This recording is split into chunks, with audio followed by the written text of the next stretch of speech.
Hello, everybody. Welcome to episode 45 of Controllers and Katanas. I'm Marty Cool here with Ian, aka Relic, and this is our first live podcast. We are thanking you for the 100 subscribers. So here we are. This is our first live podcast. Welcome on in. And we're here to discuss anime, gaming, and TV shows. So let's go. Firstly, as Martin says, 100 subscribers. 100 subs, mate. 100. Absolutely loving it. Really, honestly, everyone, really appreciate that. It's we've been enjoying doing these every week for you for 45 weeks or whatever it is now. So it's been a while. And yeah, just thank you. All we do is come on here. We're just talking about stuff we like, stuff we love, stuff we enjoy, and people are loving it. And we're loving it. So, I mean, we started out and we're like, let's just talk about stuff. Obviously, we talk at work, so we're like, let's just talk to each other about everyday stuff. And maybe people will be interested. And you are interested because there's 100 subs, so we want to thank you again for that. And we thought, we want to give back to you. So here we are on a live stream, a live podcast. So we're going to discuss some anime first, I think, with solo leveling. Should we hit solo leveling? Yes, of course. Firstly, as well, might be worth just noting, we are now epic partners. You Fortnite fans out there, get on there, get code CK Podcast, and support your boys. Just support us, man, because we are skint. So, yes, solo leveling, season 2, episode 5. Absolutely awesome episode, mate. Awesome episode. Jim Woo's been caught, mate. It's been caught in the act, trying to get in the boss's dungeon. Isn't it? The boss's. He's flirting as well, mate. He's flirting. He's got the love of his life questioning him about his morals to see what he's doing. And she's smelling him. She's a bit of a sniffer, isn't she? She's smelling. Yeah. And she gets a good scent off him. She says he's the only one who doesn't smell bad. She says all the other ones smell bad, but this guy smells good. Obviously, it's a smell of love, mate. It's a smell of love, right there. Yeah, it's the other part as well where she thinks she's seeing things because obviously he was holding his dagger, and then all of a sudden it's gone. And she's like, "Was he holding something a minute ago?" Like, I'm spun out. Mate, she's fell in love with him now. True love, mate. True love. And it's the bit where like he leaves, and then she's like lying in bed, mate, thinking about him. It's like that is love. That is love. It is literally love, bro. True love, mate. Valentine's is coming, you know. It's true love. Obviously, she's determined now to get more information on him. She wants to figure out who he is. She's back at the association, and obviously, they look at his file. She's in bed thinking about him, like Martin says. But as we know, there's no information on him. He's currently undergoing re-ranking, but he's still a rankie in the system. So everyone's, well, not everyone, but her certainly. She's obviously spun out by it. Not knowing that the other people in her, like her guild or whatever, they already know about him. They know who he is and stuff like that, don't they? So like, yeah, because like, it's Guildmaster Choi into who's looking into him, and like, she's suspicious because why would he's an E rank? It's an E rank hunter, so why would they go out the way to be looking into him when usually they would go for like S ranks or A ranks? So yeah, she's lying there thinking about him. Thinking about this, but obviously thinking about being his future wife as well. I'm assuming. Oh, 100%. Yeah. She's like rolling over like that, looking at wedding dresses. But yeah, go on. When Jim gets to work, mate, he's welcomed by the whole mining team. And this is like when me and Ian get to work. We walk in, everyone's like cheering her name. Was like, round of applause, mate. Round of applause. But like, you turned in. No, I'm joking. Congratulations, you made it in today. You've made it. You made it through the night. The horrible traffic. But yeah, he's working hard. A lot of the workers respect him because he like I say, works hard, and he works so hard that the workers get time to relax before they go on to the next shift or whatever. So always appreciated. Yeah, the manager loves him as well, doesn't he? He proper loves him either. It's like, I'll pay you 5 times more. He's like, please just stay. Watch all the other guys like, what? 5 times pay? What about me? I'm working hard as well. But obviously, as they're mining, a guy comes up in armor called Sun Ki Hoon, I think his name was, and Yeah, legend. basically he needs a weapons carrier. So he's asking the mining team, look, anyone wants to carry the weapons in this A rank dungeon? Everyone's like, nah, like none of us are hunters, none of us are high enough ranks for even carrying weapons. And Jim Woo, mate, puts his hand up because he is gagging for it. He's gagging to get inside that dungeon, isn't he? They've got 6 A ranks, 3 B ranks, and our man Jim Woo on the way through. And I really like the interaction between this group. There was all like really likable people, weren't they? Like everyone was pretty cool. Everyone was like really helpful. Like obviously Yeah, the instances he's had before, for example, when he wasn't a genuine E rank, and people were just like trying to ditch off and leave, and even as recent as a few episodes ago, where that other guys like abandoned that team against like the ice elves and stuff like that. So it's like it's a complete sort of like different pace with this group because they're actually decent people. I love the different classes in this team as well. Oh, it's So you so got cool, mate. Kai-Hoon's like his warrior class. You've got a couple of cool mages. You've got like a rogue thief class, armored knight, brawler. So you've got like a good mix. Obviously, you've got Jim Woo as well, who's a beast. But yeah, this team looks so awesome. Like the two different mages have got two different skills. They've got a healer as well, who he talks to Jim Woo, and she's like kind of like Yeah, she's stay like a back, mum, isn't stay she? back. Yeah, I stay back and let the other guys do the work, kind of thing. But this dungeon, this clearing of a dungeon, this is Kai-Hoon's like if he does this, he's guaranteed to be like kind of captain, like fully recognised as captain. So he really wants to make a first good impression and get the team through the dungeon. Respectfully so. Basically the enemies in this dungeon are these really like beast orcs. They've all rolled up and like they've mashed Sun Ki-hoon's shield with one spear. Like they're really, really powerful monsters. Everyone's very skeptical because they shouldn't be this strong. It's just a simple sort of A rank dungeon, which is a quite high rank dungeon, but they're sort of like not expecting it with 6 A ranks and not 3 B ranks or whatever B ranks they've got. And certainly with Jim Woo, they should certainly find this fairly easy. It gets to a point as well where one of the B ranks, he literally gets his arm cut clean off. Like, clean off, mate. But that healer is sick. Literally grew his entire arm back, mate. I was like, what? She's sick. You know, when I saw this bit, I was like, where was she in the first episode when that old guy got his arm chopped off? Yeah, Like, literally. she needed that person to just put the guy's arm back on. Yeah, so they get overcrowded, don't they? Loads of these like orcs are coming in. They're proper beasts as well. Like filling loads of them in. Like they're putting up a really, really, really hard fight. But obviously, Jim Woo has stepped in without people knowing because he's got that like rogue sort of like invisibility sort of ability or whatever it is, anti. He's going around like slashing their like Achilles heels. He's like slashing their throats. He's like stabbing them in the side. He's wounding them enough and weakening them so the team can obviously to win. And I think a couple of them are a little bit like, how the hell is this happening? Like, what is happening here? Why have we got sort of like all this damage coming off of him? Like his eyes don't work anymore. Like he's blind now. What just happened to him? Sort of thing. It's Bozide now. What's going on? Yeah, yeah. I just want to bring to light some of these two mages have got on the team. One of them is sick, mate. He's got like a lantern, and he creates fireballs from it. And then he summons his like fire knight soldiers.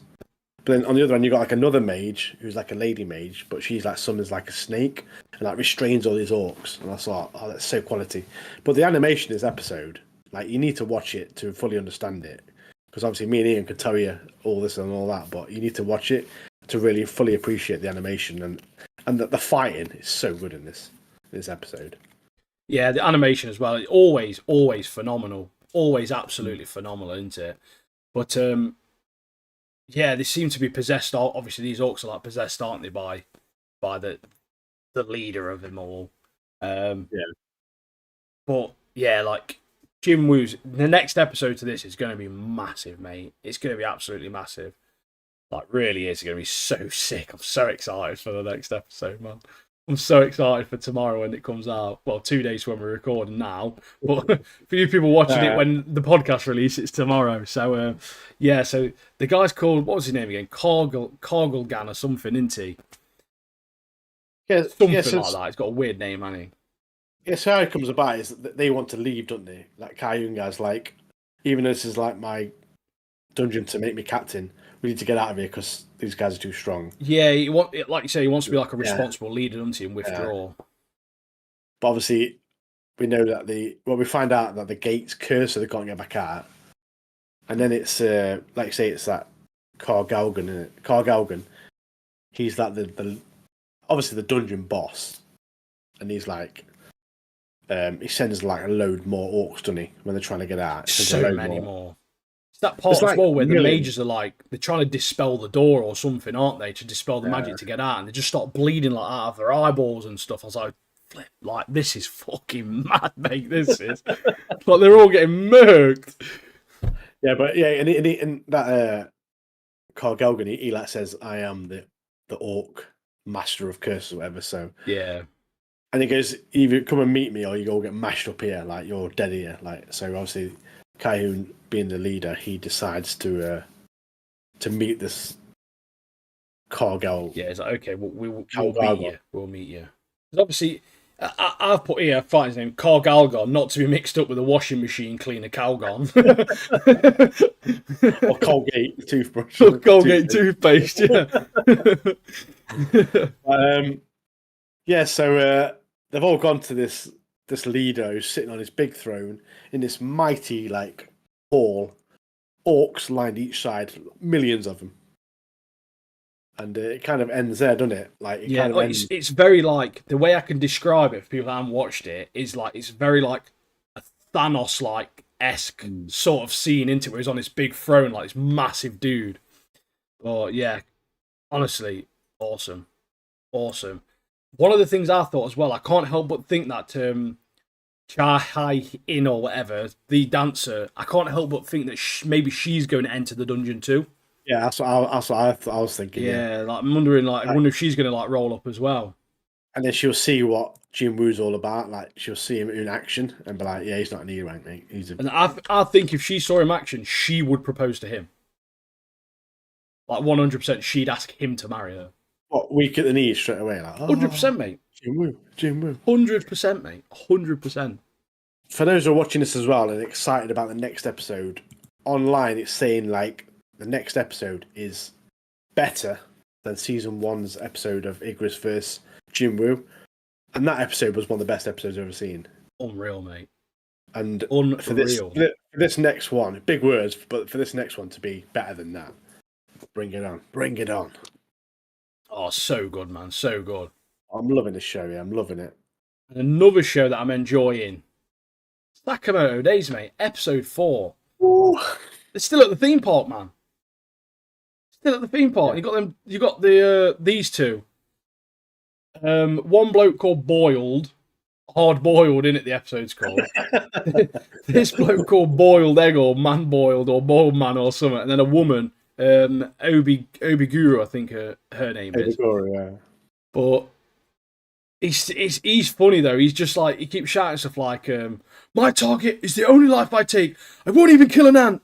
And, but like, he's happy to murk off anyone for money, but he won't even kill like a little ant that's on the floor. Like, what do you mean? Yeah. No, it's not. I'm not killing anyone unless I get paid for it. Yeah, I love this relationship as well because like they're kind of in love or whatever. But you're like shouting at her, and there's like, "Are you all right? Do you want to sit down and rest of us?" It's actually like proper like mouthing off at her, and there's like, "Are you sure you're all right? Sit down and relax with her." And he's like, "Oh, he's so cute. He's so..." in her head, she's proper in love with him, isn't she? It's a proper toxic relationship, mate. But the dude with the silver hair, they've tied him up and essentially just left him. Sakamoto's sweet daughter's put that little plaster on his arm, hasn't he? He's got like a little unicorn plaster or something on his arm. Oh, but that's funny as oak, mate. The one bit that really made me laugh in this is Shin, because like he's been poisoned and they've put this antidote stuff in his eyes to unpoison him, and he's like lost his ability to read minds temporarily, and he's like, "Sorry, I've never felt so useless." I know the bit where they're trying to put the eye drops in his eye and he's like running off. That's literally me. Like a child, isn't he? Proper bad, mate. Stuff getting put in your eyes, mate. I'm like, it starts running off. Yeah. This is as well. Like, Lou wants information off that Tatsu guy who's like all tied up. So he just stabs him with his knives and she like starts pouring the eye drop like antidote away. So obviously then Tetsu spills the beans like Don Denkai Limited are this like shady organization who like obviously hire a hitman to kill other people and stuff. So, and obviously he shows them that card, doesn't he? The JAA, Japanese Association of Assassins. Yeah. And then Shin goes, I've got one of them, or I used to have one of them. It's like, it looks like a driving license, and you look ugly on it as well. I was literally like, you look ugly. It's like, what? No. Yeah. I love Shinadu, you know. He's sick and he's so funny, man. It's just all the characters in this show are just so funny. But when they go into that haunted house, that entire haunted house scene, just basically like the first part of this episode's funny. And there's some funny bits as well, but it just gets so good, and I'm so hyped for the next episode. But like, you get this like flashback of a young Sakamoto, don't you? He's like 14, and it's being told from the perspective of Mr. Hardboiled or whatever his name is. Yeah. And he's saying obviously like, oh, it was really close back in the day. And then like all these girls wanted Sakamoto. Basically, he was really jealous, but Sakamoto just made out he didn't even know him. He was like, what? Who are you? Like, and it proper ruined him, did it? Like, it ruined his life, mate. It really did. Yeah, it's that bit where it's like Valentine's Day, innit? So Nagamo brings him loads of gifts in like a cart. He's like, oh, I've got these from the assassination department. And then it's like, who's your friend? And Tara's like, I know who he is. So the guy's like, like, literally like scenes of them like eating together and going out together, and so they don't even know who he is. Because you get this moment present day as well. So like Lou's basically, she's dead nervous because she's going through this haunted house. She's like, I've got my anxiety medication, and it's just straight up liquor. Like, she is blitzed, isn't she? She's so pissed up, mate. She's so drunk on this alcohol. It's like unbelievable. But what made me laugh is when that hard-boiled bloke went up to him and was like, oh, I bet you remember me. And Sakura was like, no, don't remember you. And it's proper done him again, mate. Absolutely ruined him again, man. Well, Tara has a bit of an hard time with this guy, doesn't he? He like, this boiled guy starts smashing him up because he's got these like ping pong balls that come out. Yeah.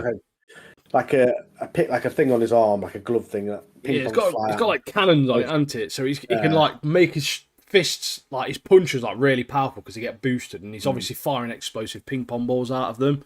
But it's the scene just before that as well, where that Obiguru person's rolled up, and Lou's just pulling out all the classic drunken fist against them, mate, like proper Jackie Chan style.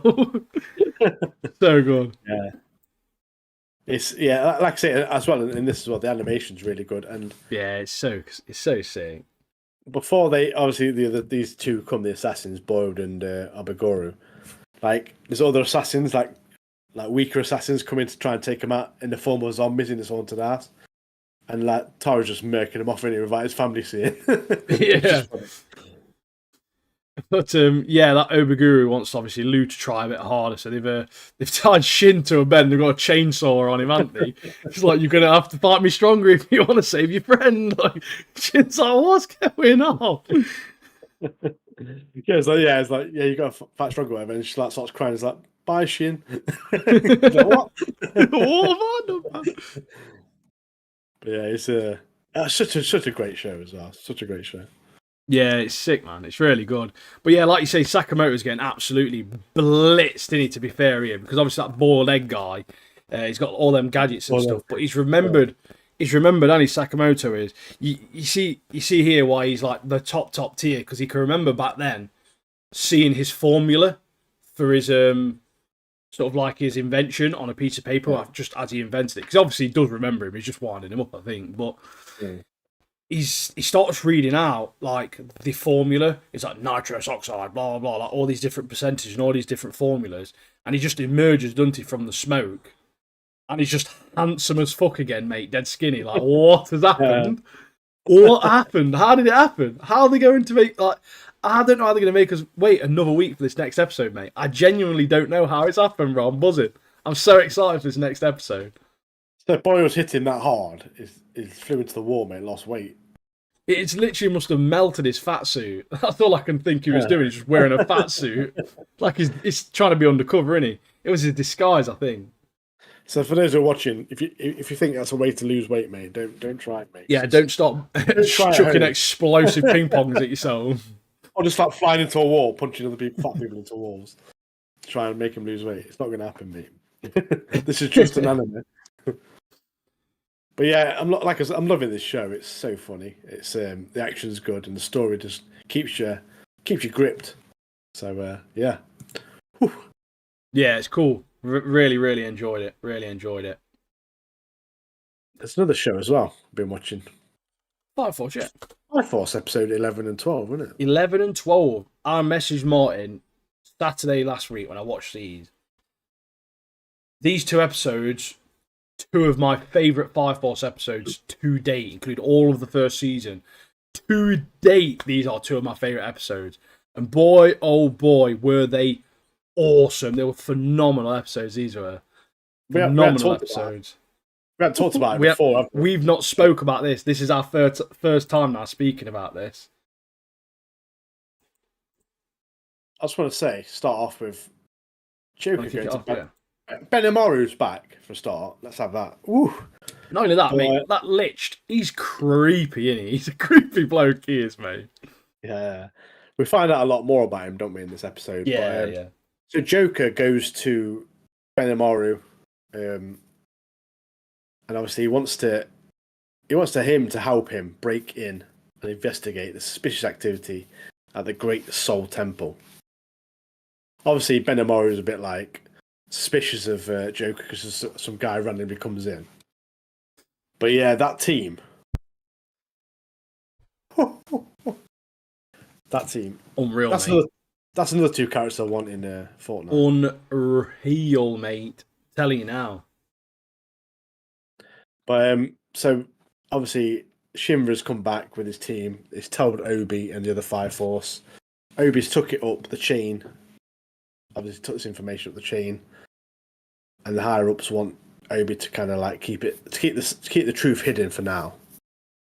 Lick's obviously listening. He don't want to hide the truth, so he goes to an outsider, doesn't he? The outsider is Joker. He's not stupid enough to leak it himself, for example. Yeah. He obviously wants somebody else to do it for him. So he's like ran off to this creepy little like lair he's got, and he's run this like program on those tablets they found and identified that Arthur is correct on the circumference front. But the thing annoying me about this is the mug he was drinking out of. That better be some sort of like family heirloom or like a really sentimental mug, because it's got a crack, mate, in it. It's got a chip in the top. It's knackered, mate. He just needs a new mug. He simply just get a new mug. You know what it is? Unbelievable. It's the cut, mate. It's the cut from Beauty and the Beast, mate. It's chip, innit? It's chip, bro. But yeah, Joker. When Joker and Benimaru like get to the front gate, because they decide on the rooftops, they're deciding their plan or whatever, and the front gate's the option in it, the option they choose. We find out a bit more about Joker here. That he wants to find out what's happening to his country. He wants to find out the truth, the real truth, and he knows where to find it, and it's in the Great Soul Temple. And he wants to find the true scriptures of the soul teachings that are hidden from, obviously the temple hide it from the world because it's really valuable information, and that's why Joker wants to get in there. He wants to get in and find these scriptures, and obviously to get these scriptures and reveal it to the world, to other people. Oh yeah, mate, this Joker guy, he's giving off anti-hero type vibes, he is, to me. Like, you know, like a Red Hood or Deadpool type character. Like, he doesn't come across as exactly like a villain. I think he genuinely is like, he's sort of got some levels of decency to him. And he, like you say, he just wants the truth. And obviously he's annoyed because essentially they've gone on this trip and pretty much found out everything they've been told for like 250 years is essentially just fake. It's made up. It's a lie or whatever. But when Benimaru agreed to go with him, that made me laugh. He's like basically said, "Look, I'm only coming with you because if you do something dodgy, I'll just spark you out. Like I'll just floor you." But we also have another scene from like inside the Great Soul Temple with Raffles, the old git. Mate, all his blokes got them stupid fry tuck haircuts, haven't they? Bunch of scruffs, mate. Bunch of scruffs. But basically, he's telling his men, he's like, he tells them obviously the past of the great cataclysm and what happened before and stuff, and obviously the history of the temple. And in his mind and what he believes and what he teaches is that the temple is the last hope for mankind. And people who oppose it, aka Benimaru and his people, if they don't want it, they got to force him to have it. I was like, you can't force Benny to do nothing, mate. Nah, mate, not our Benny, not our Benny. But yeah, like I say, he's a proper mental extremist, isn't he? Like just trying to force beliefs on anyone and everyone. But I love how they're all just dead scared of him. All of them are so scared of Benny, aren't they? Like, because like, the guy's like, yeah, but we've been told not to approach him or whatever, not to do anything, just hold back from it. Yeah, just hold back.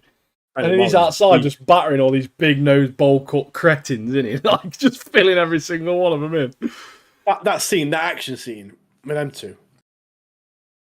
The action scene where they're just battering loads of people, like people are flying everywhere. Good. It's blowing people's faces off and stuff. I was like, Joker's proper in love with Benny Mara at this point as well. Like, really respects how cool he has done it. Until the end of this episode, you get one big dude, mate. It's just one shot of Benny Maru just looking at him. I was like, nah, it can't be, because obviously I didn't know what happened, and I was like, well, what's happened here, mate? Yeah, so he's walking towards the door, isn't he, Benny Maru, and the door opens slightly. Blow dot. just makes him up, doesn't it? But yeah, then this big like church elite guard comes out. Looks like a bit like Brock Lesnar, mate, but with a dodgy haircut. Stupid haircut. And you think, oh, he's going to fight Joker here. But we'll find out what happens in the next episode, which we're going to talk about. Yeah, so at the end you're like, mate, what's cracking off here? Benny Mara has been one bombed by some random big nonce. And then like you get to the next episode and you're like, Benny Mara just gets up, doesn't he? You're like, oh, man, This is so sick. Basically, the guy's poisoned him with a blow dart. And he's just one-bombed him, hasn't he? Like, no fight, just straight hands, mate. Just one-bombed in one foul. Just ruined his life. Yeah, because he shot him with his blow dart thinking he's going to kill him. He's like, oh, he's dead, mate. Gets up, before he can do anything, boom. Done him, mate. Super punches him. But I love that bit where as well, like Benimaru, because he's so powerful, he literally just clicks his fingers. 30 blokes guarding the doors. God. But they all literally think he's a god, don't they? They call him the Destroyer God. Yeah. Like the Holy Temple, like, as you'd expect, are typically just hypocrites as well. They've gone and ran off, haven't they? They've gone inside, they've hid to the nether. Even though obviously it's forbidden, basically don't want people going into their hideout, essentially. That's what it is, isn't it? Like, you can't go under there, it's forbidden. But reality, it's just where we chill out, mate. I just want to bring out the bit where he like clicks his fingers and blows people up. There's that like incredible animation after where it's like Joker's walking and the background's all red, and he's like singing, but it's like literally bodies flying around him. Yeah. Like, oh, that was so good. That one. Typical. Let the bodies hit the floor, mate. Someone's got to have done like an AMV online of that. We should do that. The bodies hit though. Classic, mate. Classic. Legendary. But Benimaru's like, how do you know so much about this? Literally, Joker knows so much. And at one point, he keeps asking him, but Joker's not giving him a straight answer at all. So he literally pins him against the wall. He's like, you better start answering questions or this little adventure's over.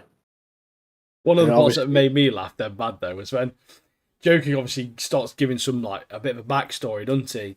And it's the part where he's like, him and Benny, and Joker thought that Benny was really paying attention. He was like, why are you so interested in it? He's like, I just want to know if you had one of them stupid haircuts.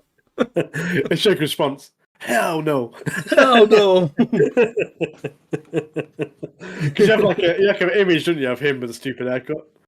It's funny, Benimaru is thinking about that. But those holy soul shadow people, they're just wearing proper like weird jester like bunny outfits. It's proper Yeah. stupid. Them outfits are Yeah, so we like the find out least intimidating outfits to date. They are got to be. these shadows are like people who carry out the dirtiest work for the Soul Temple. So when we first started watching this show, like we thought the Soul Temple was all right. Like now it's like it's all coming out in the open now. All this underground soul activity, all these like dodgy people, and then we have a flashback to Joker because we found out he was one of these shadows, didn't we, back in the day, and he was trained. And we have this in this flashback. We have in like a cave. It's a bit like Assassin's Creed style, isn't it? Yeah. And or like Dark Brotherhood, Skyrim vibes I was getting. What it reminded me of as well for you DC fans, like the League of Shadows from like Batman and DC, Yeah. like that real proper sort of like underground, like sort of a grim sort of battle arena, mate. I've got a question for you though. What do you reckon to the senior mentor guy of Well, Joker? mate, he is a paedophile. He's 100% a paedophile. Like, he needs murking ASAP. He's a proper freak. He's whipping a. Bearing in mind he was 12 at the time, like 12 or whatever. He's literally like molesting him and shit. Like, I mean, I put down a religion here, but I don't know if I should be able to say it on. I know what church that bloke belongs to, mate. And it's not the Holy Soul Church, pal. That's all I'm gonna say. There's loads of them in Ireland, pal. But straight away, he like before all this like paedophile stuff. Before that, you learn to hate the guys straight away because obviously Joker's like doing really well like, in his training and stuff. Obviously, the senior member sees it, or his mentor sees it. Just literally batters him, doesn't he? It's like you're not special. Boom! Literally, like nearly kills him. Yeah, like, no one's special. Like, this guy's awful, and then you find out it's just that pervert and really creepy. It's like, mate, no wonder Joker wants to get out of there. Yeah, mate. Honestly, this episode really like made me really feel for Joker as a character. And, like, you can understand why he doesn't really trust anyone, and he is the way he is. Because obviously, you get that point where there's this family take him in. If they find him on the street, it's such a nice family, really cared for him, fed him, gave him a roof, and like he's out there just going like doing shopping, like doing chores, errands for them. It's really found like a really nice place. And the church nonce, mate, commander, he's literally just ordered them to death. And he's got back and he's like they've all dead. Like they've killed his entire like this foster family he had. And honestly, I was mad, mate. I was fuming. Yeah, it's such a nice family just gets murked off because that guy's a pedo. Basically, he's there though, isn't he? Present day, commander is there with them. Joker's got dibs on him, and he said, "Penny, I've got him. You can have everybody else." And Penny Mara's there got like about 100 blokes smashing. But this fighting scene, chef's kiss, mate, unbelievable. The shadows release like steam in the room, thinking that's going to help him because obviously it fills the room, so it makes visibility harder. Not for Benamara, mate. No, not for him. Benamara is the legend, mate. So what this scene did for me, firstly, choreographed phenomenally, animated phenomenally. I can't say that word. Well, I'm having a stroke. Anyway, spot on. Animation was fantastic. Choreographed fantastic. But what it really did, it sort of shows us Benny Maru's like martial arts skills, his actual combat ability, not just him using obviously his fire skills and his flying broomstick and that. Like it actually shows you like what he's all about, and he's a bad man. Yeah, because like Benamaru is meant to be the best soldier Fire Force have got, and obviously in the other episodes you saw him flying around on a broom and stuff, like doing, and he was sick. Don't get me wrong, but in this episode it shows you more of what he can do, like hand-to-hand combat, like you say. So yeah, I mean, I keep liking this guy even more. This character, yeah, so cool. But then you have obviously that Joker Commander fight as well, where the Commander's got this like weird like sword whip type thing. Yeah. Joker's managed to smash his mask clean off his face. It's visually very, very good with obviously the fire and obviously the sword. But Joker obviously seems to actually be really struggling in this. It's not like one of these fights like where he stepped in, I'm one of the main characters now, boom, boom, boom, you're done. you genuinely think there's a possibility this guy could be killed here easily. And he's got all these cards. He's thrown these cards Gambit style, isn't he? Basically, he's got all this deck of cards, 52 cards. But gets all 52 cards out, doesn't he? Forgets one card, mate. And this is obviously where he gets the name from. He's forgot the Joker card. He's not counted the Joker card, has he? This commander guy. Yeah, just mate, he's just so good. Like, there's a sequence where the smoke from his cigarette give off like a psychedelic sort of like trip, don't they, to people? Because it's like a poisonous smoke, and it is like being on a trip. It's like the way it's animated and stuff's really, really good. And yeah, it's awesome, mate. It's very, very cool.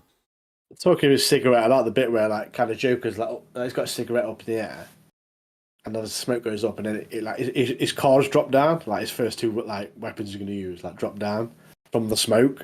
And he catches him, like just fucking throws him like that. Yeah, it's good, man. But sick. You'd be happy to know that Nonce does get killed off, and He's how he dies.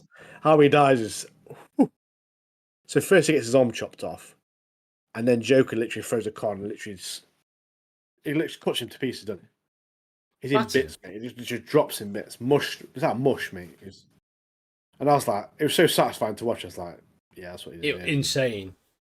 Problem is, he's murked the commander, and now Burns has rolled up, mate. Captain Burns, mate, and we've seen what he's like before. Cappy B's rolled up, mate. But we can find out that Joker was literally, he wasn't giving his full in that battle. Because he knew Burns was coming, didn't he? He knew. He's ready, mate. He's prepared. But, mate, I've loved these last two episodes. Were so good. They've been so good. Like, learn more about Joker, which is obviously really sick. Maybe like him more as a character, knowing obviously what he's been through. Benny Maru, legend, continuing to be a legend, getting more and more and more of a legend every single time we see him. Honestly, episode 13 and 14 up next for me and Martin on this. Buzzing for those, mate. I'm so excited to be watching those next episodes. I'm just wondering, like, going forward, like, I wonder if Benny Maru will like recruit Joker to his force or whatever, his fire force or whatever. Even though it's like that off now, mate. Old Benny will. Yeah. But yeah, it's I can't wait for the next episode. So good. Do you reckon Benny and Joker will fight Burns? He's got to, Andy, surely. I think so. Burns is elite, and he's so powerful. He's got to help him out somehow, surely. Yeah. Depends what Burns might even come and help them. Did you like the eye patch? Joker's eye patch as well. Yeah, he's cool, mate. I love it. I love it. I love a good eye patch, mate. Mad for it. Good eye patch. So, is it American Primeval next?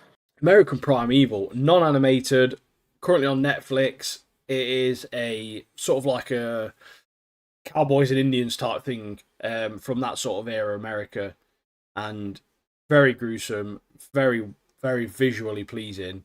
If you like Red Dead, you'll like this show. We're talking about episode 3 here, and yeah, Abish has not learned anything. She's tried to run away again, being caught out straight away.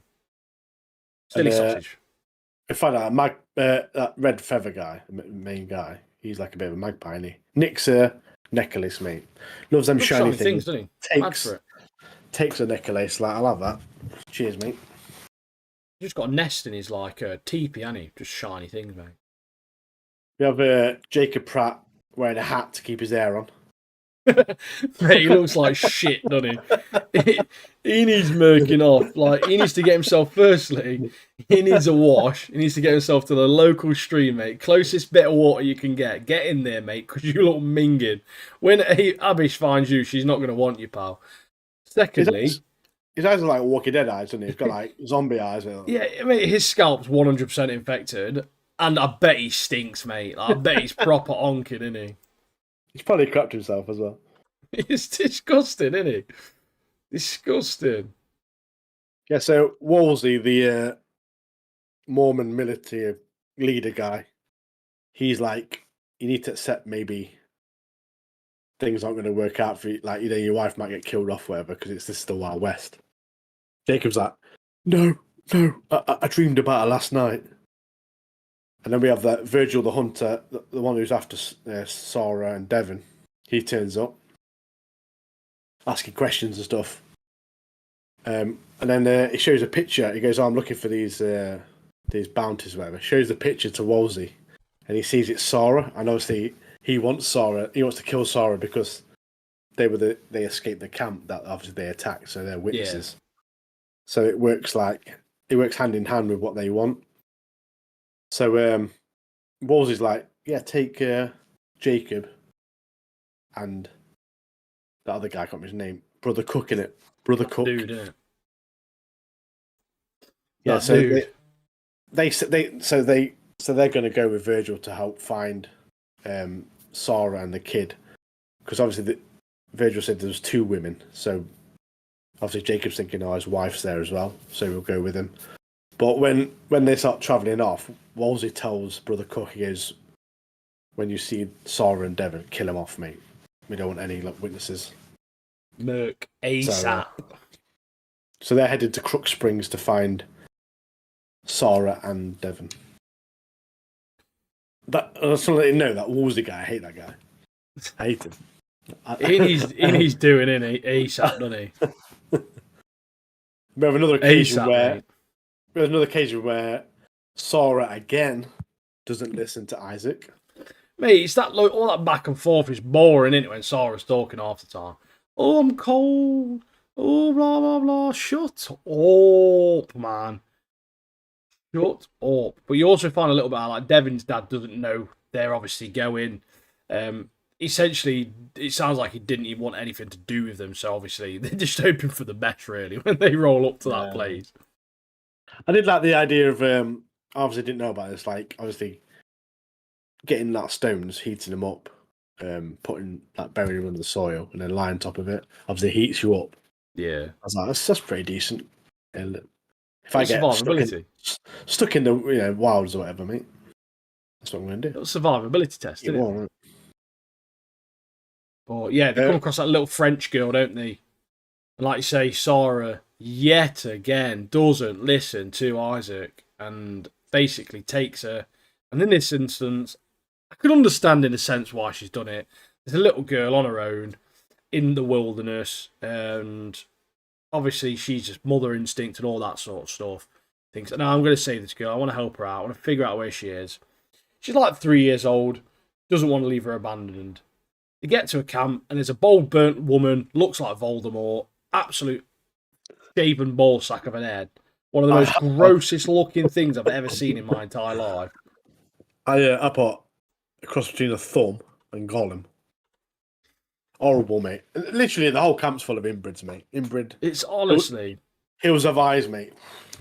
Horrible. Basically, all you need to think of is every single toe on Gollum's foot is there in human form. Like, that is all I can think of. There's one guy looked like he did it by a lorry, and obviously it's a Wild West. 3 times. Typically, Sara's wrong. They've used this girl to lure them in, and now they've been ambushed. Well done. And Devon in the scene, mate, he gets hammered with like the butt of a gun, mate. Wow. Oh. On numerous occasions, like flipping it, mate. He gets murked, doesn't he? On one point. He gets hit at one point, mate. He wakes up like 2 days later, doesn't he? Like, what did I miss? I thought also typical French. Got to ambush them, cowards. For those who are French or watching, don't take offence by that. But yeah. So this camp is horrible, mate. They get tied up. There's like a rape scene. One of the weirdos, the leader of these French dudes, wants a bit of Sara, takes her off, rapes her. One of the good things from this is like Devon's obviously been knocked out at this point, so he doesn't hear. Yeah, he doesn't hear anything. He doesn't know anything that's going off, so he's like oblivious to it all. Yeah. It's worth noting as well. Before this, Isaac shouted something, so the horse that 2 Moons on had blitzed off. She's gone. She was with them, and obviously the horse has run away. So it's only Devon, Isaac, and Sara at this point tied up. But yeah, one bit made me laugh here with Big Nose Trig, the governor. He's got 20 wives, mate. What a lunatic, bro! What a madman! I love that bit as well. You know, the Captain Edmund, the lawman. He's Like, sick, I love him. Yeah, he's such a good character. I'm really enjoying that character. But he goes to Wolsey and he starts. He wants to speak to Jacob again. He's like, "Oh, the survivor in the camp," and then obviously he's like, "No, unfortunately he's gone on for like a mission to find his wife or whatever." And then the lawman he goes, "So I found more evidence that it's probably like whites, not Indians, who attacked the camp." And then obviously they've got that mask, so there's no it's whites. And he goes, "If we find out it's you, your Mormon mob will face like the United States government. Like we're going to send loads of men to kill you, basically." So it's kind of a threat. And then Wolsey's like, "Oh, they've gone up to Cedar Falls." So obviously the Captain Edmund's like, "Oh, I'll send some scouts up there." Send some scouts up there, they get murked off, don't they, straight away? Mate, easily blitzes, arrows to the brain and everything. So yeah, because the Cedar Falls where they've been sent is Red Feather, which is where Abish is. She's at his camp. Anyway, he sees some scouts knocking about. It's like, "You're on my territory, mate." Boom. Arrows, mate, to the head. Boosh, boosh, boosh. One gets out, doesn't he? With an arrow to the back there, doesn't he? Managed to get out of there. He's legged it. Yeah, he's legged it, mate. He's chilling. However, when we get back to camp, the worst looking one of the lot, like Marty said, been hit by a lorry at least 4 times. That lorry was also on fire, and it was a dustbin lorry. He goes to get Sarah to do, obviously, to defile her the same way the other guy did. But 2 Moons, bro, Native American girl. She comes back, smacks him with a stick that's on fire. Sarah manages to get the gun and just starts boom, boom, boom, boom. Mate, bullet after bullet after bullet. Murks off every single one of them, while the little girl, and obviously because she's realised, obviously it's a little girl, it's not the little girl's fault, she's obviously being forced, so she's only 3 or whatever. She needs someone to look after her, so she'll have Voldemort as well. Yeah, when he says the stick, it's actually like half a branch from a tree. It's literally like a tree branch on fire. It literally knocks that dude over like clean off his feet, doesn't it? Smashes him out. So this guy thinks he's gonna have some fun, mate, and he gets a fiery infernal branch to the back of the head, mate. But yeah, Sarah's unleashed a gun on the pervert who literally raped her, literally used all the bullets, and she was going to shoot the Voldemort / Thumb / Gollum looking creature, but she had no bullets left. So yeah, lucky on this day. But yeah, hats off to the legend 2 Moons there for saving. 2 Moons a G. Saving Isaac as well. Isaac's the he's the main man, and he was tied up, so he couldn't do anything as well. She's sick. She's thick as anything, man. Well, you get to see where Abish is on horseback, isn't she? They're like moving around. They go to that other camp where Isaac. I think that's the camp where Isaac was, wasn't it? That's right. Yeah. Isaac grew up at this camp. Mate, what baffled me was one of those Native American girl kids was a proper tubbo, mate. Like, as she got that fat, she must have been like 8 years old and about 18 stone, mate. Like, how are you getting that big in those days? There's not that much food around, mate. How are you sneaking? She's sneaking thirds and fourths, mate. What happened is, I'll tell you what happened there is, at night falls, she creeps out the tent, goes to the food tent, mate, eats everything, goes back to her tent in the morning, someone else gets murked off for it. Like, you ate the food. You're supposed to be watching that. She survives, mate, and like, everyone's like, why is she so fat? How does she get so fat? But got about 8 steaks a night, mate. But yeah, it's good, mate. But we have a scene at Virgil's camp, don't we? Yeah. That towards the end of the episode, and that brother Cook's. It's a bit like back and forth, like it's getting a bit heated or whatever. And that brother Cook's like, we should like crack on, mate. Let's crack on. Let's find this girl or whatever you're after, Sarah. And he pulls a pocket watch out, doesn't he? And he's like looking at it. And then Jacob sees his pocket watch and he remembers it from another Mormon from the camp that got raided. So obviously Brother Cook's literally took off a dead body, took this pocket watch. He's nicked it, mate. So now Jacob's like, you was around then. What's going off here? Yeah, he was there. He was there, you bugger. Yeah, thieving sod. But it kind of ends there. But I just want to give a shout out to the director of this show, Peter Berg, mate. Peter Berg, sorry. Good shout out. Keep up the good work, mate, because he's done a fantastic job. Like we've So said, good so far. on Very, this show, very good. So we've got another 3 episodes left. So yeah, I'm looking forward to the next episode. I love a good Cowboy Wild West show. So yeah, I'm really enjoying this one. Yeah, it's sick. Another good show watching, a Korean show, Bloodhounds, also on episode 3. Again, impressed by this show. It's really fun. There's some funny moments, some really serious moments, some great action. But yeah, Bloodhounds as well.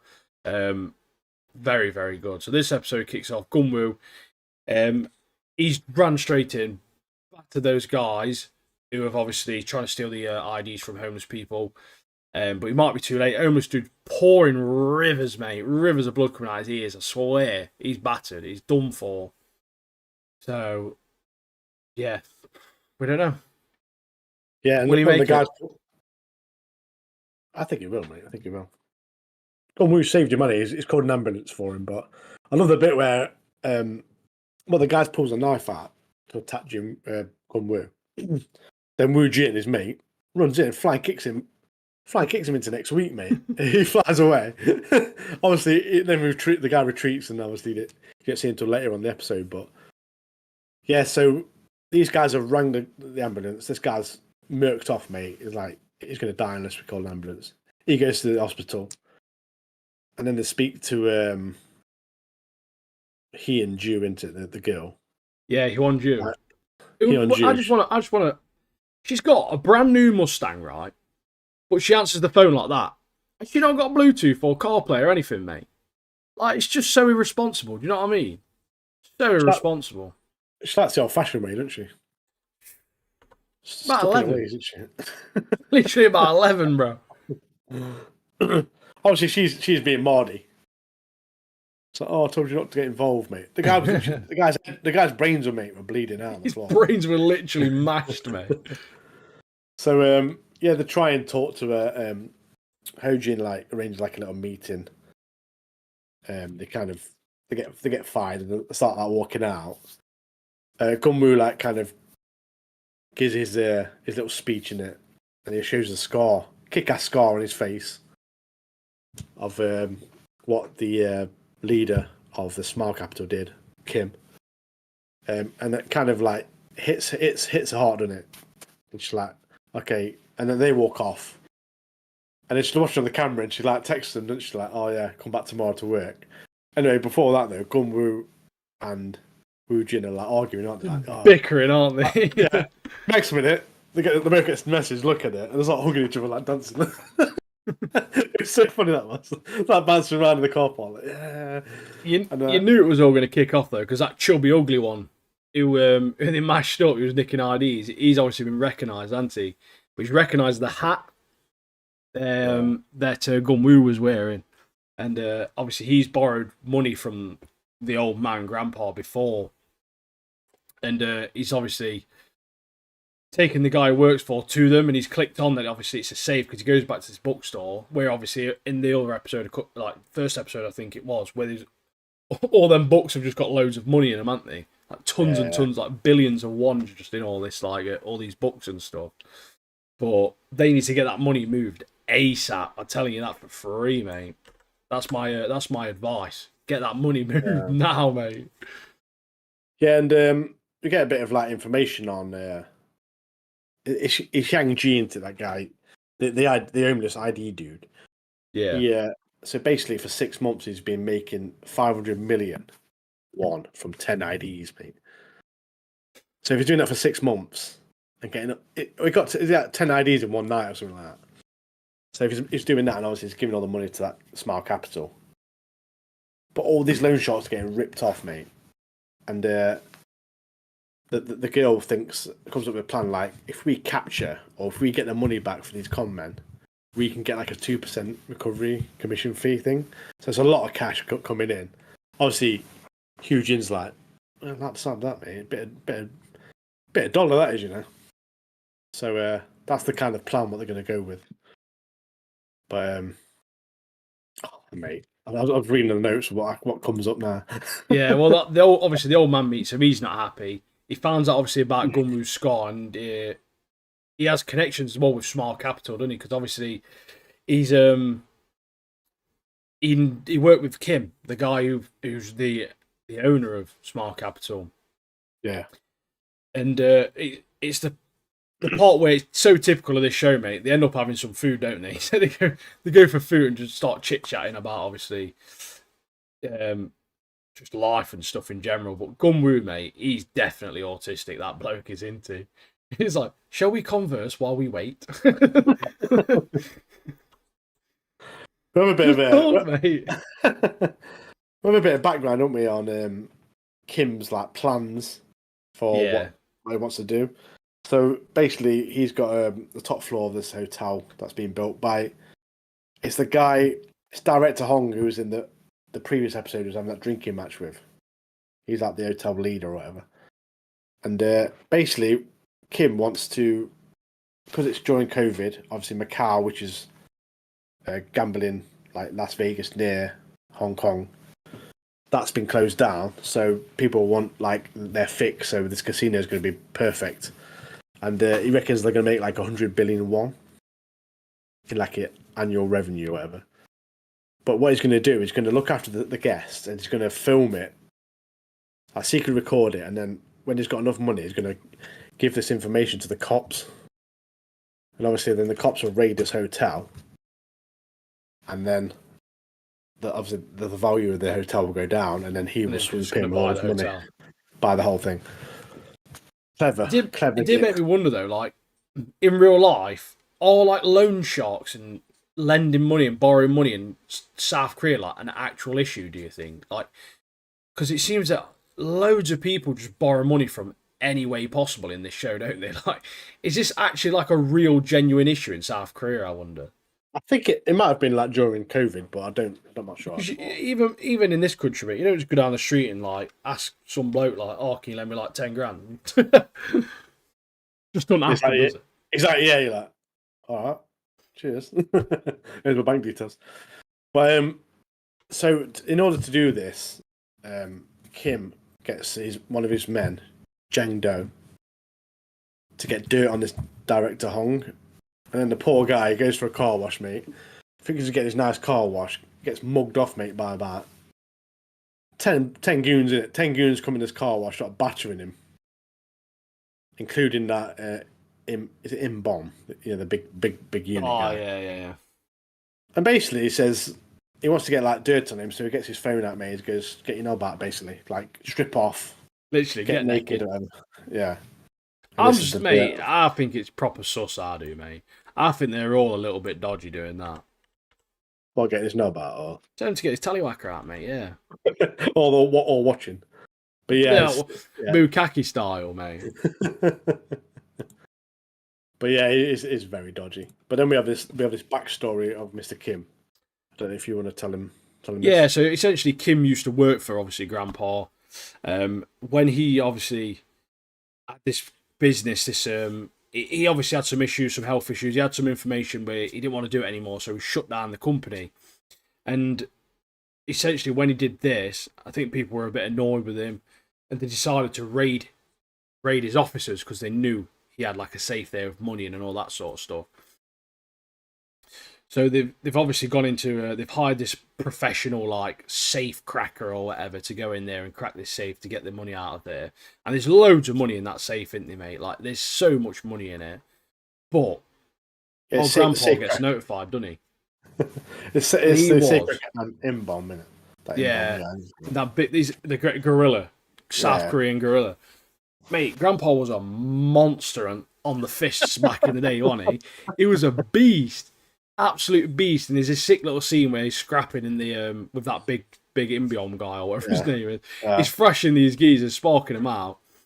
But then Kim sneaks up behind him and gets like proper shanks him up, doesn't he? Like gets some good knives in the back. Like I think like 2 in the back. Still put a decent fight up though, and he's the one that gave Kim that scar. The big scar on Kim's face is from Grandpa. I don't even know his name. I just keep calling him Grandpa. It's Mr. Cho, isn't it? Mr. Cho, that's it. Yeah, Big Cho. And he's essentially Korean apes threw him out of a window. Like they've torn him down from those little sneak attacks, cowardice sneak attacks, mate. Threw him out of a window, and I can't lie, he should not have survived that. He's come out of about the 6th-story window, battered his spine on the corner of like a massive dumpster full of rubbish, and then landed just on his face, mate. Like, he's a legend, mate. He survived it. Unbelievable. Unbelievable. I love the bit in that fight as well. Like, you know, his driver is like sidekick, Mr. Chell's sidekick, gives him a baton, mate, and he goes up, starts battering people with a baton. It's when the safecracker starts running off and just throws a bat at him through a window. Whacks him on the back. Bings him on the back of the head, doesn't he? Such a great throw, just freaking throws it. Whacks him on the back of the head, mate. I was like, what a decent throw that is. But yeah, Mr. Kim's a beast, was a beast back in the day at fighting. Oh, yeah, it was sick. Window, so. Sick. And then obviously that's how they know each other. And the thing is, it's come to modern, like, present day, and obviously that Byom and Kim are still sort of like in partnership. He takes him to this like little container, doesn't he? Like a shipping container. No. And a safe, just one safe in the middle of this shipping container. And it's chained from corner to corner so it can't move. He opens it up. Mate, I've done the maths here. I paused it and I counted. He's got 117 gold bars in there. They're 24 carat and they weigh 7,000 gold grams. So they're 7 kilograms a bar. Gold value right now, that is £500,000 per bar, and it's £58.5 million in gold, that is. Just in that safe, mate, and it's not even half full. That's unbelievable, isn't it? Yeah, it'll keep you busy for that while, that won't it? That kind of money. I don't know how much that is in one. I think he did say in the show that it was 500 million won at a bar, so yeah. So yeah, it's a lot. It's a decent amount of money. It's better than what we get paid. A little bit. Just yeah. Just a touch. But we have this go back to we have a sad scene where Woo Jin's auntie, well, I don't know if it's auntie or not, but that little lady that he knew, her shop gets murked off, doesn't it? Yeah, he calls her auntie, doesn't he? Yeah, but he's just a nice little old lady. Her shop gets mashed up because the Smart Capital's goons of obviously with the homeless scam are scamming loan sharks, and loan sharks are going to their customers trying to get their money back. Obviously, smashing up, desperate to get it. So the plan is to get I think it's that Jay Ming or something. That guy, the homeless dude. To get him and deliver him to the loan sharks. Jay Ming Ying is what his name is. Grim bloke he is. Yeah, he looks like a Jippo, mate. But yeah, well, like I said, they've agreed to basically catch the ugly one. He's keeping a lookout though over obviously where they are. So he is though, isn't he? The ugly one. Yeah, it's not the best. They're basically keeping a lookout, and they've set up a trap basically for Gu-won and or whatever his name is. Always, but basically they've been ambushed, mate. They fell for this trap like divvies. Huan-ju has phone Gramps. 20 man deep now though have rolled up with pipes in this like little underground like train station thing, and then you've just got Gu-won and the other dude. I keep forgetting his mate's name, the curly hair one. Woo Jin. They're again ending this episode almost like the last one ended. Back to scrap. I'm intrigued to see what Mr. Chow does about obviously the phone call and stuff. What's he gonna do? Get some men to back him up. But I think comes down with Gatling gun. yeah, I'll terminate. Flamethrower. Grenade launcher kills the other two lads as well. It was like 40 men, wasn't it? Like 40 men. There was loads. There was loads of men. There's about 6 or 7 vans pulled up, mate. Madness, mate. Just for two guys. But yeah, another good cliffhanger. So I'm looking forward to the next episode. Seeing some more fighting. Some of them are going to get mashed up, aren't they? I've got to mash them up about at least 20 of them, at least. Before that guy 100%, mate. But yeah. another good show. So at the moment, we're watching really good anime, really good TV shows, really enjoying it. We're enjoying the podcast, bringing it to you. So, got one thing to say to you: join the Discord. Get in the Discord. We are Subscribe to now YouTube. epic partners. I know I said it at the start. I'm saying it at the end. Use code CK Podcast on Fortnite, Epic Games. Get it in there. Help support you boys. We've got merch. Repping some right now. Look how crispy that is, mate. Get That could it. be you. That could It's be not you even wearing it. expensive. Worldwide. We ship worldwide. Get on the links in the description. And yeah, we just really want to say just thank you everyone for the support. Yeah. We understand not many people have joined this live, but I understand obviously it's a bit of a difficult time in terms of at 8:30 p.m. at night on a Thursday night.